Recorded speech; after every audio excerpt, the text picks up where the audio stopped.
अगर आपने अब तक इस चैनल को सब्सक्राइब नहीं किया तो इसे सब्सक्राइब करें।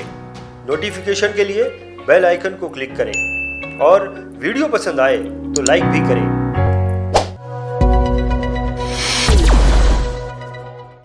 दोस्तों, फाइनेंशियल प्लानिंग एक बहुत बड़ा टूल है। फाइनेंशियल प्रोडक्ट्स को गहराई से समझना बहुत जरूरी है और कई बार फाइनेंशियल प्रोडक्ट्स की गहराई से हमें जानकारी नहीं होती है, लेकिन इसमें कोई बुराई नहीं है। फाइनेंशियल प्रोडक्ट्स की जानकारी हमें प्रोफेशनल्स के द्वारा लेनी चाहिए। अब हमारे सामने जो प्रोफेशनल फाइनेंशियल एडवाइजर आने वाले हैं, इनका नाम मिस्टर आर.के. शेट्टी है। आर.के. शेट्टी एक बहुत ही प्रोफेशनल फाइनेंशियल एडवाइजर हैं और मुंबई से ये अपने फाइनेंशियल एडवाइजरी के काम को करते हैं। फाइनेंशियल प्रोडक्ट्स की मदद से हम कैसे फाइनेंशियल फ्रीडम को हासिल कर सकते हैं, इस बात की जानकारी मिस्टर आर.के. शेट्टी हमें देने वाले हैं। तो दोस्तों, जोरदार तालियों के साथ मिस्टर आर.के. शेट्टी का स्वागत करें। जोरदार तालियों के साथ।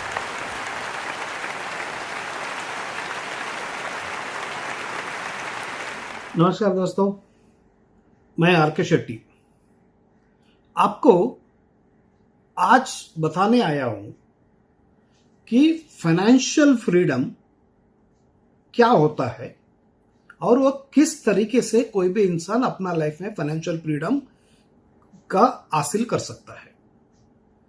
हम सब पेंडेमिक 2019 में गुजर रहे हैं।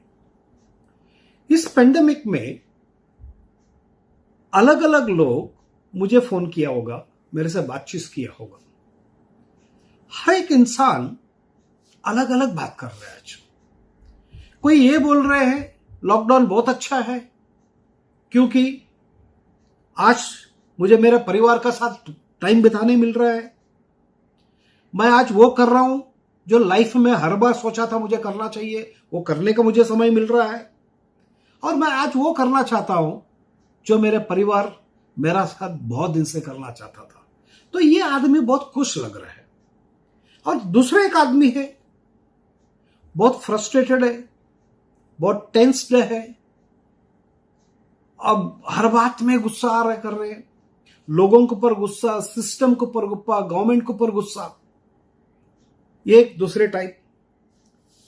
तीसरा एक बहुत टेंशन में है, हमेशा ये सोच रहा है कि मेरा कल का क्या होगा, मेरा आने वाला दिन कैसा गुजरेगा, मेरा फैक्ट्री का क्या हो गया रहेगा, मेरा जो वर्कर का क्या हो गया रहेगा, इन लोगों का सैलरी मैं कैसा दूंगा, मेरा आगे का एक्सपेंसेस कैसा होगा। ये सब अगर ये तीनों तरीके के लोग से मुझे एक सवाल पूछना चाहता हूं कि वर्ल्ड में 3 महीना आपको अगर लॉकडाउन आया हुआ है, आप तो 10 साल, 15 साल, 20 साल, 25 साल से धंधा कर रहे हैं। आपका बिजनेस बहुत अच्छा चला हुआ है, चलता था, लाइफ में आपने अच्छे अच्छे चीज अचीव भी किया है। इन स्पाइट ऑफ दैट आज 3 महीने का ये जो महामारी आया हुआ है, इसमें why you worry so much? What is that one thing because of which today you are worried? According to me, what I see and understand is कि आपने अपने फाइनेंशियल प्लानिंग नहीं किया है।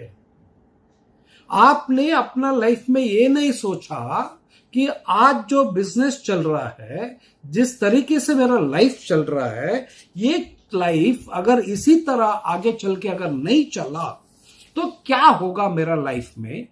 क्या मैंने कुछ अल्टरनेटिव इनकम का सोचा है, या इस इनकम अगर स्टॉप हुआ तो आगे मेरा क्या होगा? क्योंकि आज आप सब जानते हो कि आपको समझ में आ गया होगा कि आज देश में जो युद्ध होता है ना, ये शस्त्र से नहीं होता है, ये प्रोडक्ट्स और सर्विसेज से हो रहा है। एक दूसरे को अपना प्रोडक्ट, अपना सर्विसेज से मारना चाहता है। तो आपने कभी इस बात को सोचा नहीं है कि मेरा कल ये प्रोडक्ट नहीं चला तो क्या होगा, मार्केट में कोई नई चीज आएगा तो क्या होगा, या जिस तरीके से मैं बिजनेस कर रहा हूं इसी तरीके से कल बिजनेस नहीं चला तो क्या होगा। तो इस चीज का नहीं सोचा ना, so that is where the whole problem is. इस वजह से कि आपको आज प्रॉब्लम आया हुआ है और आप वो टेंस्ड फ्रस्ट्रेटेड जो आप दिख रहे हो ना, उस वजह से है। क्योंकि देखिए आप अपना आप को सिर्फ चेंज कर पाओगे, सिस्टम को चेंज आप नहीं कर पाओगे, गवर्नमेंट को चेंज करने का आपका हाथ में है ही नहीं है, और बहुत सारा चीज जो एक्सटर्नल चीज है उसको चेंज करने का वो आपके हाथ में नहीं है। देयरफॉर दोस्तों कि अपना लाइफ जो जिस तरीके से आज चल रहा है, इसी तरीके से आपको जीवन भर इसको चलाना होगा। आपका फाइनेंशियल प्लानिंग परफेक्ट होना बहुत जरूरी है। देयरफॉर दोस्त, it is said, it is very very important that you might have born in a poor man's house, but whether you die as a poor man or not is in your hand। आपको देखना है कि आपको किस तरीके से आने वाला दिन आपके लिए अच्छा होगा, because human beings are called 8 wonders of the world. हम में वो शक्ति है, सिर्फ हम वो सोचने को रह गए, उस वजह से हमको जो इस तरीके का लाइफ मिलना चाहता उस मिला नहीं है। लाइफ में देखिए बहुत बार बहुत कुछ चेंजेस आता है।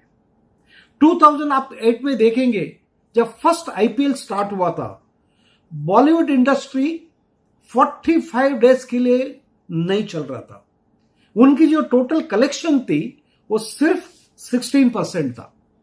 दूसरी बात आपको बताता हूं, 2015 में जब जेट एयरवेज का बिजनेस क्लास का पैसेंजर जब कम हुआ, तो उन्होंने सोचने लगे ऐसा क्या हो गया जिसकी वजह से हमारा पैसेंजर्स कम हुआ। तो उन्होंने एक सर्वे निकाला। सर्वे का रिजल्ट ये नजर आया कि ये जो बिजनेस क्लास पैसेंजर्स ट्रैवलिंग करना उन्होंने कम कर दिया, क्योंकि आजकल वीडियो कॉन्फ्रेंसिंग चलने लग गया है। उनको ट्रैवल करने का जरूरत नहीं पड़ा, उन्होंने अपना घर से, अपना ऑफिस से, अपना वीडियो कॉन्फ्रेंस का थ्रू अपना काम कर सकता है। दोस्तों, आज ये पेंडेमिक सिचुएशन में आप भी सोचो कि इमीडिएटली आज लगभग 9 एयरलाइंस तकलीफ में आ चुके हैं। कितने तो कंपनी अपने एम्प्लॉयज को निकाल दिया है, कितने तो कंपनी अपने एम्प्लॉयज को कम करने लग गया है, कितने तो retail shops, automobile industry, hospitality industry, इसी तरह कितने सारे इंडस्ट्रीज आज प्रॉब्लम में है। सो ये प्रॉब्लम अगर हमको नहीं चाहिए, तो एक चीज जो इंसान को लाइफ में, एक इंसान को प्रॉब्लम उसको नहीं होगा जो अपना फाइनेंशियल फ्रीडम का बारे में जो आदमी सोचता है और उसके लिए काम करने लगता है, कि उसको नहीं होगा। आपको एक बहुत शॉकिंग इंफॉर्मेशन देता हूं। एक फाइनेंशियल प्लानर होने का नाते, एक इंश्योरेंस एडवाइजर होने जाते, ये 3 महीने में अगर बहुत ज्यादा लोग मुझे फोन करके अगर पूछा होगा, तो उन्होंने ये पूछा है कि भाई मेरा मेडिक्लेम कितना है, मेरा लाइफ इंश्योरेंस कवर कितना है, क्या मैंने विल बनाया है, क्या मुझे विल बनाना चाहिए क्या। ये चीज लोग आज पूछते हैं, क्योंकि बाकी समय में इन्होंने लगा मुझे तो कुछ होने वाला नहीं है। अब घर पे बैठे हैं, आजू बाजू में प्रॉब्लम है, तो आज समझ में आ रहा है हो सकता है मुझे भी प्रॉब्लम होगा। इस वजह से इन्होंने ये सवाल करने लग गए। और ये बात भी सही है। आप अगर देखेंगे आज इंडिया का टोटल अगर आप फिगर देखने जाएंगे, ऑल ओवर इंडिया आज लगभग 4,40,000 केसेस ऑल ओवर इंडिया हुआ है। इस 4,40,000 में से आज भी लोग सफर हो रहे हैं, आज भी लोग का डेथ हुआ है। अगर आप डेथ देखना चाहेंगे, 14,000 लोगों का डेथ हुआ है। 14,000 लोगों का डेथ हुआ है। आप समझ सकते हो कि इसमें लाइफ इंश्योरेंस क्लेम कितना आया होगा। सिर्फ और सिर्फ 5,600 क्लेम्स आया हुआ है। 5,600 क्लेम्स आया हुआ है। हेल्थ इंश्योरेंस में 70 करोड़ रुपीस का क्लेम आया हुआ है। मतलब क्या हो गया, एवरेज क्लेम 1,25,000 का हुआ है। एवरेज क्लेम 1,25,000 का हुआ है। और सिर्फ 5,600 लोग, 14,000 डेथ हुआ है। मतलब क्या हुआ? बाकी लोग मेडिक्लेम नहीं किए। So therefore my dear friends, कि आज वक्त आ गया है कि अपना फाइनेंशियल फ्रीडम करने का, अपना फाइनेंशियल फ्रीडम का बारे में सोचने का, अपना जो लाइफ आने वाला दिन किस तरीके से अच्छा चलेगा इसको देखना है।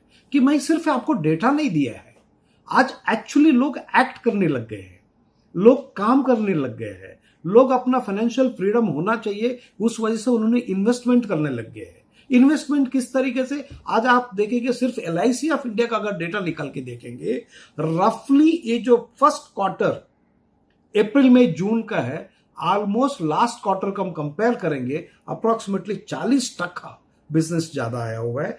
और ज्यादा करके इसमें पेंशन प्रोडक्ट में भी आया हुआ है, और पेंशन प्रोडक्ट में भी अप्रोक्सीमेटली 13,000 करोड़ का के बिजनेस आया हुआ है। So what does it mean? लोग आज एक्ट कर रहे हैं। So therefore my dear friends, it's time that कि एवरीवन शुड लुक इनटू कि अपना फाइनेंशियल पोर्टफोलियो को देख लीजिए। आपका फाइनेंशियल पोर्टफोलियो को देख लो, मतलब आपका सारे इन्वेस्टमेंट्स को देख लीजिए। आज मेडिक्लेम आपका पास कितने हैं, लाइफ इंश्योरेंस आपका पास कितने हैं, टर्म इंश्योरेंस आपका पास कितने हैं, सेविंग प्रोडक्ट्स क्या है आपके पास, कहां कहां आप सेविंग किया है, और कौन सा प्रोडक्ट आपको कितना रिटर्न देता है, और आपने जो भी इन्वेस्ट किया वो शॉर्ट टर्म के लिए किया होगा या आपने लॉन्ग टर्म के लिए किया होगा। अगर आपने शॉर्ट टर्म के लिए किया है कि उसका पीछे पर्पस क्या है, क्या पर्पस के लिए आपने इसको इन्वेस्ट किया है? क्या आपका बच्चे का एजुकेशन के लिए सोचा? क्या उसका शादी का बारे में सोचा कि उसको आगे चल के मेरा बेटा एजुकेशन करके आएगा, उसके बाद उसको कुछ बिजनेस करना होगा, उसके लिए सोचा?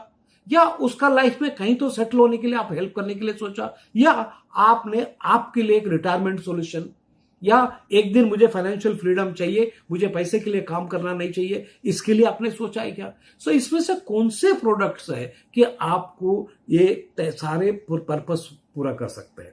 बहुत लोग इसके बारे में नहीं जानते हैं। कि मेरे पास भी जब लोग आते बोलते हैं हाँ कुछ 5-6 पॉलिसीज है मेरे पास, थोड़ा सा कुछ मेडिक्लेम होगा मेरे पास, हाँ मैंने FD में पैसा डाला है, हाँ मैंने कुछ म्यूचुअल फंड में पैसा डाला है। ये सब एपेजार्ड इन्वेस्टमेंट विदाउट प्लानिंग, क्योंकि आपके पास कोई इंश्योरेंस एजेंट आ गया कि आपने उसको बिजनेस दे दिया, आपके पास कोई म्यूचुअल फंड एजेंट आ गया आपने उसको बिजनेस दे दिया, आपको कोई बैंक मैनेजर बोलता है कि आपके पास पैसा बैंक में दिखता है मुझे उसके लिए इन्वेस्ट करो, तो आपने उसको पैसा दे दिया। सो ये सारा चीज को एक कंस्ट्रक्टिव वे में आपको लाके अगर कंस्ट्रक्टिव थिंकिंग करना है, कंस्ट्रक्टिव वे में आपका फाइनेंशियल प्लानिंग और डाइवर्सिफाइड पोर्टफोलियो में आपका इन्वेस्टमेंट करेंगे तो आपको लाइफ बहुत इजी हो जाएगा। तो आपको मैं थोड़ा सा ये बताना चाहूंगा कि it is time to revisit your portfolio. जब आप पोर्टफोलियो रिविजिट करोगे, आपका पोर्टफोलियो को देखेगा, आप देख लो आपका पोर्टफोलियो 2 टाइप का होना चाहिए। एक वो डायनेमिक होना चाहिए, दूसरा स्टैटिक होना चाहिए।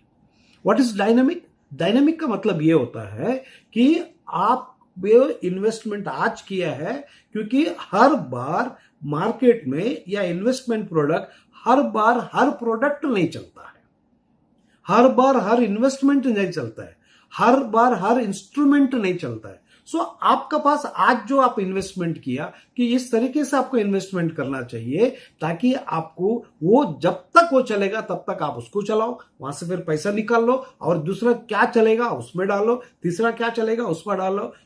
सो अभी डायनेमिक्स इन्वेस्टमेंट्स क्या क्या होता है? एक real estate, equities, mutual funds, AAA rated bonds, gold etcetera etcetera, government bonds, ये सब डायनेमिक। क्योंकि रियल एस्टेट देखिए हमेशा नहीं चलेगा, इक्विटीज हमेशा नहीं चलेगा, म्यूचुअल फंड्स अपना हिसाब से चलता है, बॉन्ड्स का रेट्स वेरी होता है, डिफरेंट टाइप्स का बैंक्स है, बॉन्ड्स है, कॉर्पोरेट बॉन्ड्स होगा, गवर्नमेंट ऑफ इंडिया का बॉन्ड्स होगा, स्टेट गवर्नमेंट से बॉन्ड होगी, तो इसका रेट ऑफ इंटरेस्ट अलग होता है।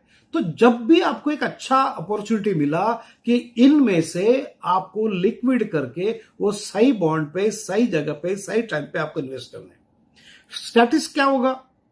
स्टैटिक्स ये होता है जब आपका फिक्स्ड रिटर्न्स आपको आता है, गारंटीड रिटर्न आपको आता है, फिक्स्ड रेट ऑफ इंटरेस्ट आपको मिलता है। फॉर एग्जांपल आज भी आपको फिक्स्ड एन्युटी प्लान है जो 5.66% आपको देता है। वो एन्युटी प्लान अगर 5 साल के बाद डिफर करके आप लेंगे आपको लगभग 7.84% का रिटर्न आएगा।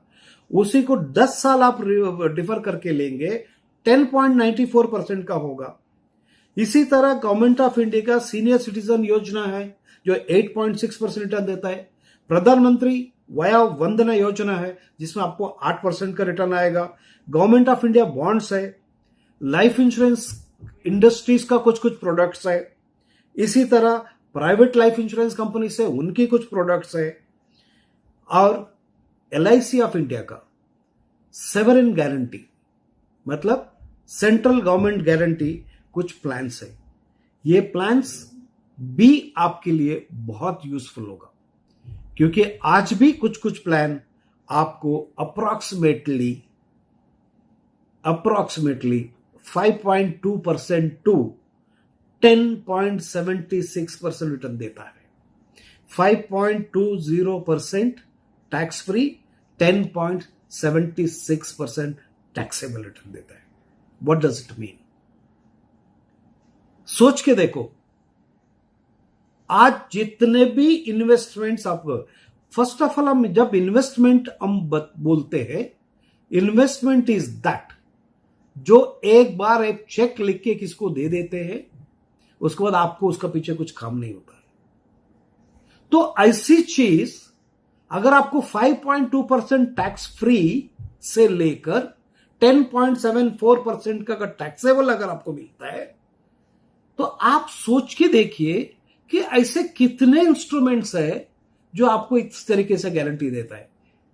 तो बहुत ज्यादा करके प्रेफरेबली हमको उस इंस्ट्रूमेंट में इन्वेस्ट करना चाहिए जो गारंटीड है और लाइफ लॉन्ग गारंटीड है। आज भी प्रोडक्ट अवेलेबल है, हम सब फॉर्चुनेट है, कितना तो प्रोडक्ट्स आया और गया, बट हम उसमें इन्वेस्टमेंट नहीं किए हैं। आज भी वक्त है कि आपने इस चीज को बहुत सीरियसली सोचना और इसको सीरियसली करना। क्यों आज भी सोचना है? क्योंकि आज भी कुछ टैक्स फ्री रिटर्न्स मिलने वाले प्रोडक्ट्स है। आज भी 10.74% टैक्सेबल रिटर्न देने वाले प्रोडक्ट्स है। इसीलिए उसको करना चाहिए क्योंकि आप थोड़ा सा पीछे जाएंगे, 10 साल, 20 साल, 25 साल पीछे, 1989 में रेट ऑफ इंटरेस्ट क्या था? 16% था। 10 साल के बाद कितना हो गया? 13% हो गया। उसका 10 साल बाद 2009 में 10% हो गया, 2019 में 6% हो गया, आज अप्रोक्सीमेटली 5.76%। आगे चल के इसी रेट से अगर आप पीछे जाएंगे, आने वाले 10 साल के बाद यही रेट ऑफ इंटरेस्ट 3% के आसपास चले जाएगा। उसका 10 साल के बाद हो सकता है अन्य कंट्री के जैसा जापान, फ्रांस की तरह हम भी शायद 0% इंटरेस्ट में आ जाएंगे। क्या होगा उस दिन? आप उस दिन को सोचिए, क्योंकि हम फाइनेंशियल फ्रीडम का बात कर रहे हैं। भले आपके पास 1 करोड़ रुपए मुद्दल है, उस 1 करोड़ रुपया बैंक में रखेंगे या प्रॉपर इन्वेस्टमेंट करेंगे, लाइफ इंश्योरेंस प्रोडक्ट में आप डालेंगे, 10.74% का रिटर्न आएगा। दोज रिटर्न्स आर आपका प्रिंसिपल, कुछ ना कुछ आपको रिटर्न्स लेके आ रहे हैं। आप उसमें खर्चा कर सकते हो, खर्चा करके अपना दिन निकाल सकते हो, आपका एक्सपेंडिचर को आप निकाल सकते हो। अदरवाइज वक्त इस तरीके से आएगा कि आपको एक्सपेंडिचर निकालना मुश्किल हो जाएगा। क्यों एक्सपेंडिचर निकालना मुश्किल हो जाएगा? एक इमेजिन कीजिए कि ये जो सिचुएशन जब 16%, 13%, 10%, 6% था, तब आपने इन्वेस्ट नहीं किया, तब अभी आज ऑलरेडी हम 5.7% में आ चुके हैं। और इमेजिन कीजिए आज आपका एक्सपेंडिचर 50,000 रुपीज पर मंथ है।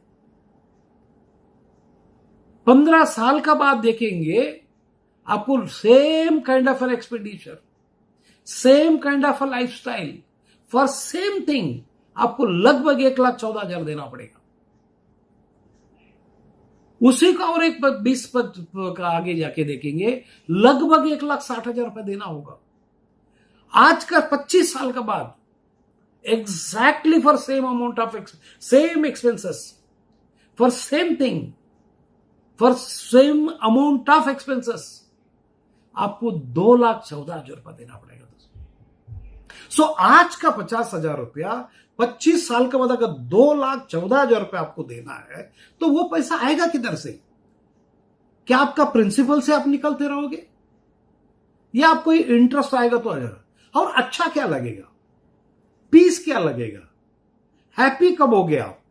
जब आपका इन्वेस्टमेंट करेक्टली इन्वेस्टेड है और टाइम टू टाइम वो रिटर्न आपको आता है और ऑटोमेटिकली आपका बैंक अकाउंट में आ जाता है, तो तब आपको अच्छा लगेगा। देयरफॉर आपको अगर फाइनेंशियल फ्रीडम चाहिए, पीस ऑफ माइंड चाहिए, आने वाले दिन में हैप्पी रहना चाहते हो, या आज कोविड जैसा सिचुएशन है या और भी कोई सिचुएशन में अगर आपको काम करना नहीं पड़ेगा या काम नहीं कर सकते हो या आपको सिचुएशन अलाउ नहीं करेगा या आपका जो बिजनेस जिस तरीके से आप कर रहे थे वो तरीका आज नहीं चलेगा या जो आप जो मशीनरी से जो बिजनेस करते हैं वो मशीनरी अगर आज नहीं चलता होगा या जो प्रोडक्ट आज मार्केट में आपका चल रहा है वो प्रोडक्ट अगर कल नहीं चलता होगा तो आपको एज 55, 60, 65, 70 में दोबारा से कोई चीज नया सोचना होगा, नया वो स्ट्रगल करना होगा, नया वो मशीनरी लानी होगी, नया वो बिजनेस करने का तरीका ढूंढना होगा, फिर से वो मार्केटिंग एक्टिविटी आपको करना होगी, जो जनरली किसी बिजनेसमैन के लिए बहुत इट्स नॉट इजी, क्योंकि आप जवान थे, आप नए नए बिजनेस करते, उस वक्त आपको पॉसिबल था, बट आज आप जो करेंगे ना that's very very very very difficult. So therefore आपको यह सोचना है कि what is that I have to do today, what is that I have to do today because of which your tomorrow is taken care of, your life is taken care of, your financial freedom that you achieve. Therefore my dear friends, आपको इसमें दो चीज बहुत clearly करना होगा कि आप generally financial planning का एक रूल्स है कि 50-30-20 का रूल। 50-30-20 मीन्स आपका जो भी इनकम होगा, I am talking about net profit in hand, वो नेट प्रॉफिट इन हैंड जो है 50% of that, maximum 50% of that you can spend for yourself, for all your regular and day to day expenses, all your expenses. Another 30% of your net profit for your installments, EMIs, loans, credit card payments, etc., etc. And balance 20, 50-30, balance 20, compulsorily you have to save. You have to save in a different product and make sure anything between 5 to 7% tax free आपका हाथ में आना चाहिए। 5 to 7% tax free आपका हाथ में आना चाहिए आज का तारीख में। सो आज सवाल इतना ही है कि आपको मजबूर करूंगा कि इस बात को सोचने के लिए कि क्या आपने वो 20% कंपल्सरी सेविंग किया है।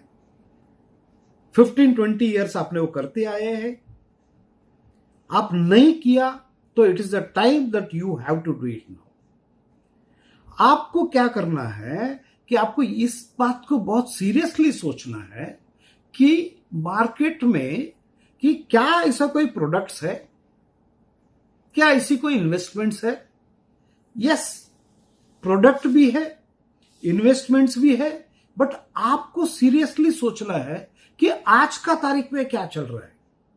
अदरवाइज फाइनेंशियल प्लानिंग में आप पीछे जाके देखेंगे, most of the time up to 2004 India का इन्वेस्टमेंट सिनारियो कुछ अलग था, इन्वेस्टमेंट सिचुएशन कुछ अलग थी, ऑलमोस्ट एक फ्लैट मार्केट काइंड ऑफ चीज चलता था।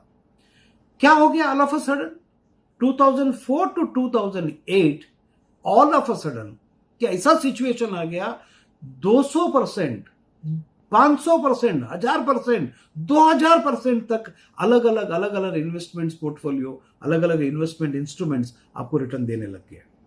तो हम क्या लगे, हाँ रियल एस्टेट बहुत अच्छा है क्योंकि उधर 2000% का रिटर्न है, गोल्ड बहुत अच्छा है क्योंकि वो 200% का रिटर्न दिया, स्टॉक मार्केट अच्छा है वो भी 200% का रिटर्न दिया। तो इस तरीके से लोग उसका पीछे जाते थे और इन्वेस्टमेंट देते। आपका ध्यान सिर्फ एक बात में मैं लाना चाहूं दोस्तों एक सिचुएशन को याद कीजिए, 2008 में स्टॉक मार्केट कितना था? 22,500 थी। 2020 में कितना हो गया? 41,500 अप्रोक्सीमेटली, जनवरी का बात करता हूं। सो रिटर्न कितना हुआ? इट्स रफली अबाउट 85%। 85% in 12 years. एवरेज निकाल लीजिए। बात करते तो ऐसा लगता है स्टॉक मार्केट बहुत अच्छा है, मुझे करना चाहिए था और मैंने नहीं किया है।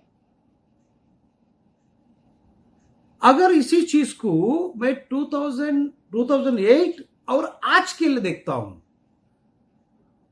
अप्रोक्सीमेटली कुछ दिन पहले तक 34,000 की मार्केट थी। सो 22,500 से 34,000 मार्केट अगर आया है तो रिटर्न क्या हो गया? Approximately 50%। 50% in 2008, 2020 means in 12 years time. So return on investments क्या आ गया आपको? Roughly about 4%. आज रियल एस्टेट का आप देख लो, उसमें आपको रिटर्न कितना मिल रहा है? That is also hardly anything. लगभग रियल एस्टेट का रिटर्न ही नहीं आ रहा है। रेंटल इनकम देख लीजिए, पूरा मेंटेनेंस एक्सपेंसेस निकालने के बाद 2-2.5% आपका हाथ में आता है। बिजनेसेस आप देखते जाइएगा, कितने बिजनेस आज 10% नेट रिटर्न देता है। कितना बिजनेस ऐसा है जिसमें 5% टैक्स फ्री आप घर लेके जा सकते हो। दोस्तों, आप अगर बहुत सीरियसली आपका बैलेंस शीट या किसी का भी बैलेंस शीट लेके बैठेंगे, आज 10% रिटर्न ऑन इन्वेस्टमेंट बहुत बड़ी बात होता है। 5 to 7% टैक्स फ्री रिटर्न बहुत बड़ी बात होता है। अंडर दी सर्कमस्टेंसेस आपको 5 to 7% अगर टैक्स फ्री रिटर्न अगर आपको मिल रहा है, उसके लिए आप ये इमेजिन करो कितने साल का आपका मेहनत है, कितने करोड़ों रुपए का वो फैक्ट्री आपने डाला है, कितना हेडेक टेंशन आप पालते हो, कितने सारे टैक्सेशन कंप्लायंसेस आपको करना पड़ता है। और वेदर यू लाइक इट और not, you have to get up in the morning and you have to go to your factory and your business, your office, compulsorily for most of us. It's okay as long as you want to do. You enjoy going there. You enjoy doing that. Is perfectly all right. I am talking about achieving the financial freedom. आपने आपका life में कभी सोचा कि मैं सिर्फ धंधा 15 साल करूंगा, सिर्फ 20 साल करूंगा, सिर्फ 25 साल करूंगा, उसका बाद I have to have so much of money in my hand in a liquid form and the form in which it should be available to me as and when I want. To achieve that you have to make sure that you go on investing little year on year. Therefore I want to reach to a point that आज भी अगर कोई investment product अगर आपको 5 to 7% tax free देता है, 10% का आसपास का टैक्सेबल देता है, don't you compare this with your business income? Business income में कितना सारा मेहनत, कितना सारा पैसा, कितने सारे हेडेक, उसका बाद आपको आएगा, बहुत अच्छी बात है। नहीं आएगा वापस उसमें स्ट्रगल। इन्वेस्टमेंट में क्या करना है आपको? It is always said a dot of a ink and a stroke of a pen can give you that 7% return और 10% रिटर्न और 5.2% रिटर्न। सिर्फ एक चेक लिखना आपको, वो चेक लिखने के बाद अगर प्रोडक्ट आपको देता है, उसमें भी आपका लाइफ कवर होता है, कोई अनफॉर्चुनेट इवेंट होने से आपका प्रीमियम वेव अगर होता है, Don't you think this is the one product that you should be choosing? Therefore, it is very important कि आप आपके एक फाइनेंशियल एडवाइजर से मिलो, फाइनेंशियल एडवाइजर से बात करो। ये एडवाइजर करके बहुत ढूंढने की जरूरत नहीं है आपको सिर्फ इतना देखना है कि आज आपका इन्वेस्टमेंट कहां कहां है और इन्वेस्टमेंट्स आपको रिटर्न कैसा देता है, क्या परसेंटेज से रिटर्न आपको आता है, और वो जो परसेंटेज रिटर्न वो टैक्सेबल है या टैक्स फ्री है, और जो रिटर्न आपको आने वाला है आपका लाइफ का कौन सा पर्पस को पूरा करेगा।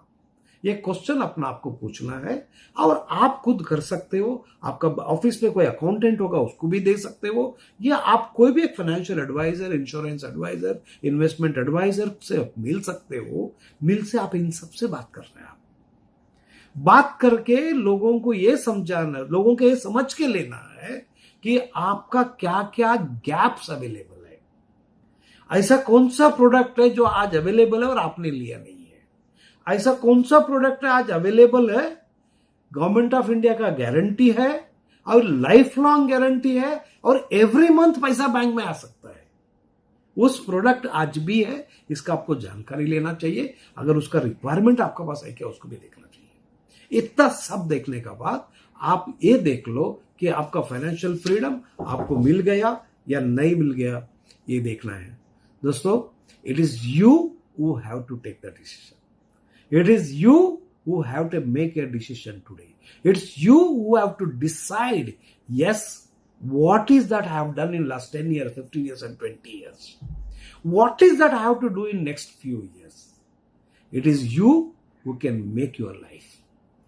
If you do not make that one good decision, no one else will make that decision for you.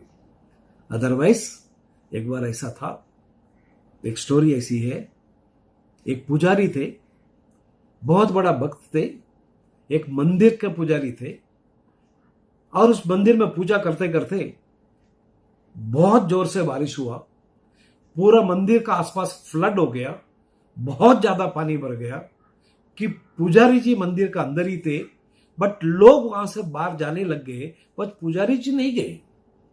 वो ये सोच रहे थे कि मैं भगवान का भक्त हूं, भगवान का सामने खड़ा हूं, इस वक्त भी उनका पूजा कर रहा हूं, तो मेरा भगवान मुझे बचाएंगे। इतने कुछ लोग आए, बाबा जी आप निकलो यहां से, पानी भरते जा रहा है, बारिश बढ़ते जा रहा है, आपका जिंदगी खतरे में है, आप निकलो। उन्होंने बोला नहीं, मुझे कुछ करने की जरूरत नहीं है, क्योंकि मेरा भगवान मुझे बचाएगा। तो वो लोग अपना जान बचाने के लिए वहां से निकल गए। थोड़ा देर हुआ कि कुछ लोग कुछ बोट लेके आए, बोला बाबा जी अभी तो चलो, क्योंकि अभी बारिश बहुत ज्यादा हो रहा है, रोकने का नाम नहीं ले रहा है, आपका जीवन का खतरा है, आप चलो। तो उन्होंने तब भी नहीं ये बोला कि मेरा भगवान मुझे बचाएंगे। फिर थोड़ा देर बाद एक हेलीकॉप्टर आई, बोला बाबा जी अभी कोई ऑप्शन नहीं है कि आपको बस इसी हेलीकॉप्टर में बचना है, बैठना है और आपको यहां से निकलना है, आपका जान बच जाएगा, अदरवाइज आपका जान खतरे में है। बाबा जी तब भी बोले नहीं, मैं भगवान का भक्त हूं, मेरा भगवान मुझे बचाएगा। और बारिश बहुत ज्यादा हुआ, पानी बहुत ज्यादा हो गई और उसमें पानी में डूब के बाबा जी मर गए।